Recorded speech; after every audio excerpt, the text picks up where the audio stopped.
welcome back to the Citytilidie channel. You're all staying safe and well. And our story of the game, as we look back, a successful evening, if you like, 5:30 p.m. kickoff at the London Stadium. It's still called, isn't it? They're going to do naming rights. You get a few quid there, won't they? West Ham 1, City 3, of course, on the 31st of August 2024. Match day 3 of the 24-25 season. So this is a serious and not so serious look at the game.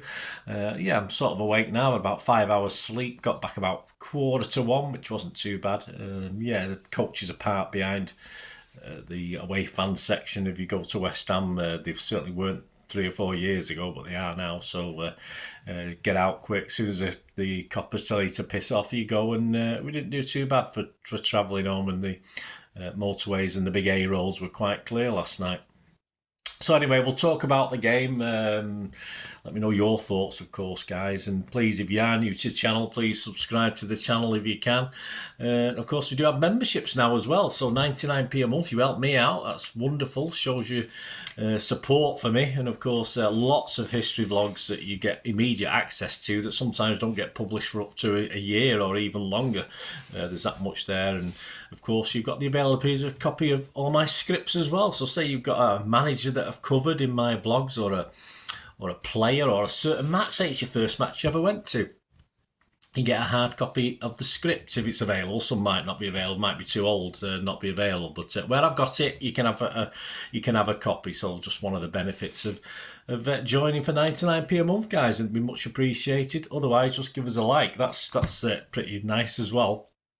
And you will notice film and TV stuff, so you get immediate access to all that as well. As soon as I review something, you'll get the access to it on that side of it as well, all the brand new films and TV.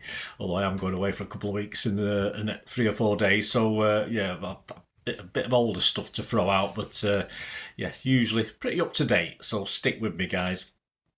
And we'll have a talk about our sponsors before we go. But let's get on with this. Let's get on with the story of the game. Right, let's have a look at Pepsi 11. One change to the Ipswich game. Yeah, probably forced because Savvy had a knee problem. So Grealish stood in for Savvy. I got 8 in this. I was all right with that. Foden was injured. Savio was injured. I had those in my starting 11. So given that and the fact I thought Kovacic might still be injured, so I didn't include him. I did say that in my Pepsi 11 show. So I thought I did okay getting 8 with those under those circumstances. What about the West Ham team? Well, they made 2 changes for their win at Palace. Their team was Areola, Wan-Bissaka, Mavropanos, Kilman, Emerson, Alvarez. It's always nice seeing Alvarez. I've not seen Alvarez play on a City game for a while, but it's always nice to have an Alvarez. Paqueta, Rodriguez, Kudus, Antonio and Bowen. About the City team, I say just the one change. Edison, Lewis, Akanji, Diaz, Gvardiol. Is that defence set in stone? Probably not. Kovacic, De Bruyne, Bernardo, Doku, Grealish and Haaland. On the bench, Ortega, Walker, Stones, Aki, Roderick, Gundo, Nunes, O'Reilly. And of course, McAtee, who's will be hoping to get a bit more time soon, won't he? Yeah, for the first time, of course, we wore our high-vis. It's over there in the corner. High-vis 1999 homage number. And yeah, it's quite camouflagic. Is that a word, camouflagic? I don't know, I've just invented it. It's quite camouflagic because when I was watching the game, all right, it's not the greatest view, as you'd probably know if you've stood near the back of that top bit in the West Ham Stadium. It's a hell of a long, you need binoculars, telescopes, even a set of opera glasses would have been nice in the seats in front of us. That, you put £2 coin in and get a pair of opera glasses out, but I suppose you don't want them. Then again, you'd never throw it on the pitch. You'd only injure other fans because there's no way you could reach the pitch, even if you're a good chucker of the ball. But anyway, needless to say, yeah, it's sort of like all of a sudden City were clearing balls. I didn't even know there was a player there. It's like a camouflage effect on the pitch with that kit, it's so bright you wouldn't think so. But it's like tigers, isn't it? They're bright, but you still can't see them coming. Hopefully it will bode well for the future. It has done in the past, so why not? First 5 minutes, of course, were all West Ham, but we managed to survive, more sometimes by luck and judgment.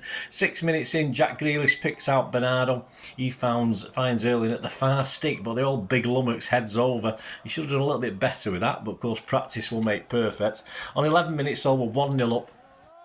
Bernardo sniffs out a mistake by Lucas Paqueta. Yes, I'm sorry, Lucas, but I mean, I think you were too busy thinking about what time you'd put on the first goal or who was going to score it on your betting slip, and you obviously got your pockets picked, didn't you, mate? But anyway, allegedly he was checking his betting slip anyway.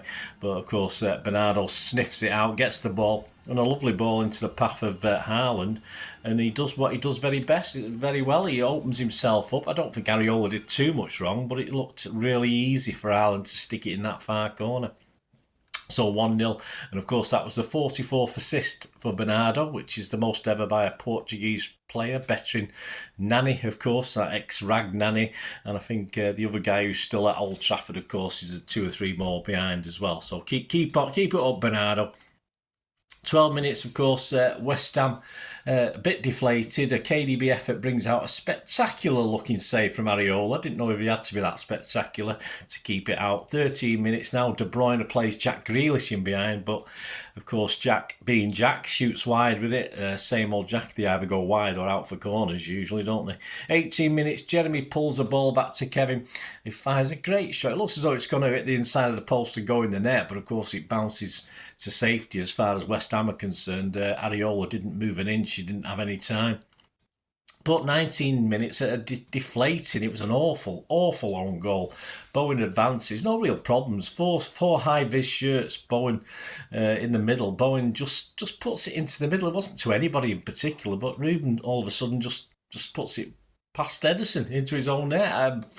No awareness at all from Ruben of what was around him. A man of his, experience. It was a bit down. It was just a stupid goal to let in, especially at that. And of course, the fans are then up for it. We've been pretty quiet for the previous 15 minutes or so, so their fans are back up for it. A horrible goal to concede.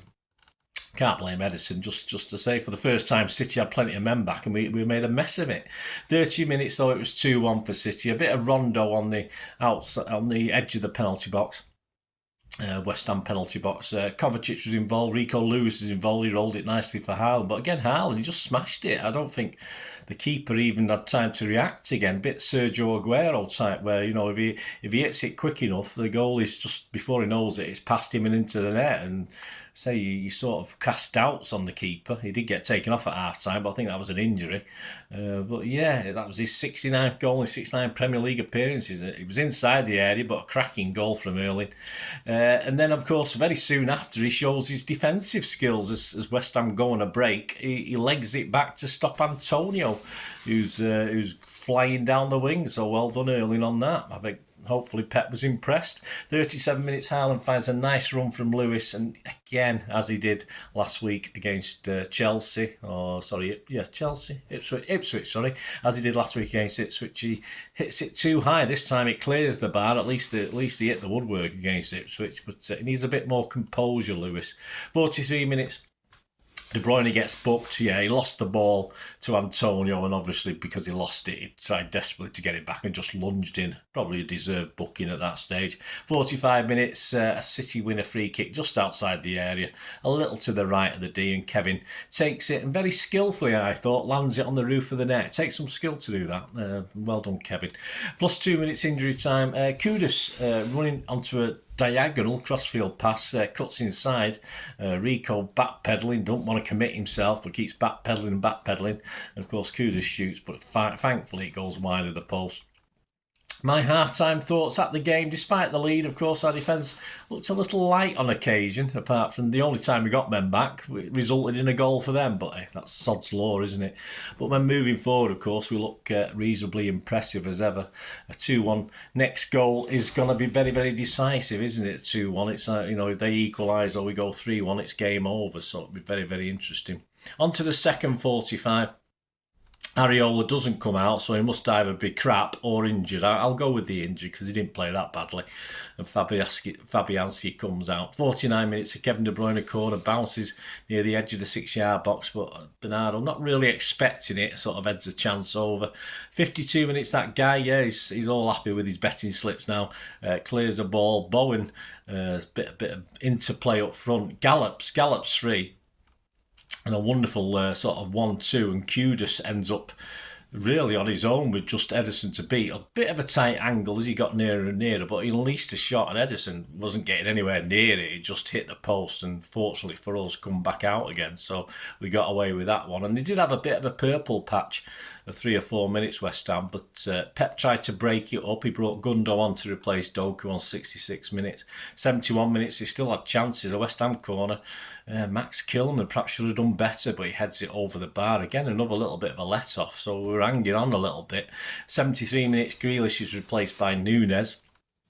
And 83 minutes, finally it's 3-1, and thanks to Nunes and some lovely play in the middle of the pitch. He sort of dodged and weaved a little shimmies past 3 players without actually taking them on. He sort of dummied and shimmied and timed his pass perfectly. Haaland timed his run perfectly. And of course, Haaland still had plenty to do. Fabianski made himself big and Haaland just dinked it over him. And that was it really, 3-1. I was reasonably comfortable, although I was still counting the minutes off as time ticked by. 70 goals in 69 games in Premier League games now for Haaland, but brilliant finish. 87 minutes, Gvardiol. A bit of treatment, but he goes off anyway. I think he's going to be okay. Replaced by Walker while KDB makes way for Nathan Ake, and we get 5 minutes injury time at the end of the game. Akanji was put for a foul. I think Walker had left him with no alternative really. Paqueta might have been through for a second goal for West Ham, a consolation. 95 minutes, Haaland comes close but can't quite squeeze it through Fabianski's legs. And 96 minutes, the last word really comes from Ederson, who does a flying save to his left and tips the ball from Somerville, a curling shot onto the post and keeps it out. So a good late save. So another that wasn't smooth sailing for City. Deficiencies in defence, as there will be the way we play, but blunted by our big Lummocks and his assisters, of course, scoring up the other end. So as long as we can score one more than them, I think that's what we're working on at the moment. XG is anywhere for City between 3.16 and 3.37. For West Ham, anywhere between 0.36 and 0.68. Obviously, these XGs have different ways of working it out, don't they? Stats: City 23 shots, 8 on targets. West Ham 10, 2 on target. Possession 69% for City. Passes 716 to 326. Our pass accuracy was up with our highest, 92%. Very good. 83% for West Ham. Fouls 3 from us, 10 from them. 2 yellow cards for us, of course. KDB and Akanji, 3 for them. Offsides, 1 for us. Corners, 11 for us, 3 for them. And City man of the match, I don't think there's any doubt, there's got to be Haaland, hasn't it? Just a quick word on the fans. Yeah, it's an awful ground for away fans of get good atmosphere, but City fans did okay. I was a bit disappointed, a lot of empty seats around me. I only got a ticket for this because of a friend who's got more points than me. I would have probably missed out, but there was certainly plenty, not just me. I asked a couple of guys as well after they get on the coach home, and they said there was empty seats near them as well, not even in the bottom bit. So a bit disappointed that we still can't get it right. There's empty seats when in theory fans who want to go can't go. So I was lucky enough to get a ticket, but very disappointing. I wish they could sort it out. It seems to be a problem at some away games, and it certainly was a problem with this one. Plenty of empty white seats in the West Ham bit as well. It was supposedly a sellout, but they do have a lot of empty spaces, I notice, when I do watch the games on telly as well. But that's just how it is. A nice place to visit now. Not like the old Upton Park days, Boleyn Ground days, was it, guys? But yeah. It would be nice if City could sort out this empty seat problem when you've got a lot of fans who want to go, just can't go, and yet you turn up and there's still empty seats in the City bits, so a bit disappointing. Anyway, headlines, Manchester Evening News front and back page. Erling's a hat-trick king. Hat-trick hero again, or hat-trick hero again. Inside, Simon Bukowski showing importance of being Erling. Very good, a bit of culture there. Joe Bray, unstoppable object and the immovable force. I think he's talking about Erling. Simon Bukowski said, with better service, Erling can score more. Pep makes scary declaration. I bet he does. The Mail on Sunday back page, Jack Gorn. Who can stop this man? Nobody, hopefully. Haaland tricks another hat-trick to KO the Hammers. Inside, Haaland proves he is a world top marksman, but we know that. Star on Sunday, Harry Platt says, Hal the world away. Electric Erling grabs second treble in a row. Observer, Erling warning, Haaland hat-trick hampers Hammers. It certainly did. Next up, September, of course, a match-up with big rivals with Arsenal coming after the international break. But before that, we've got a little matter of Brentford at home. And of course, then we've got Milan. They'll be out for revenge, but we'll do all right. So join me after the international break. There'll be loads of history vlogs, of course, I will join this break, including the final part of the Alvarez special I've been doing. So please check up on that. A unique look at the Manchester media feeling of Alvarez's time at City, plus my own personal observations as well. So quite a unique look at a City player. Be more of these as the things go along. We don't want our best players leaving, but there'll be more of this while we go along. So as I've got more detailed information of my own stuff to throw into these, and it'll be there for you to have a look at. And as I said, the scripts are there if you're a member as well, so you can even if you like Alvarez, why not keep a hard copy and do what you wish with it. So it'd be great to have you on board. But plenty to come, of course, as I said, in September, and plenty to come over the next couple of weeks. Even though we've got the international break, also there'll be a City 1:30 for the Brentford game, City 1:30 for the Arsenal game after that, and various things. So please join me and let me know what you thought of the game. What was your story? What impressed you about your story? Of course, there's going to be a didn't know that as well, of course, for the West Ham City Pro. It's a big tome. It's about 120 pages, so I'll have to have a chance to have a look through that before I go away. I fly out on Wednesday, so I might be able to get that out before Wednesday for you. So yeah, interesting. A lot to read through, a lot to take in. So join me, plenty of City stuff as ever, and plenty of film and TV stuff as well if you're interested in that. Before we go, just a word, socials are on screen, so if you're interested in sponsoring the channel, please, all the details are there and we can have a chat about that going forward. My thanks to P@6505. Got a little eBay shop that they're currently in the process of listing stuff off. There's hundreds on it at the moment. There'll be lots more to go on over the next few weeks and months. So have a look at that if you like your movie posters, maybe from the 90s and 2000s. Great gifts, so just treat yourself, doesn't matter. And some very rare DVDs as well of stuff that you just can't get hold of much in this country. Hollywood classics, foreign language movies if you like your stuff. And yeah, just get on the site, and if you do place an order, just say Bernard sent you. Just give them a message mentioning me, and they'll automatically give you a 10% refund on top of very reasonable prices already. So just do that. And my thanks to P@6505. Give them your support, and hopefully, as I said, if you want to support the channel by sponsorship, just get in touch and we can chat about that. Well, there you go, guys. Hope you enjoyed this little story of the game. Let me know your thoughts on it. Until we meet again, I only ever ask one thing, don't I? Please stay safe, everyone, especially you Blues. And yes, come on, City. Bye for now.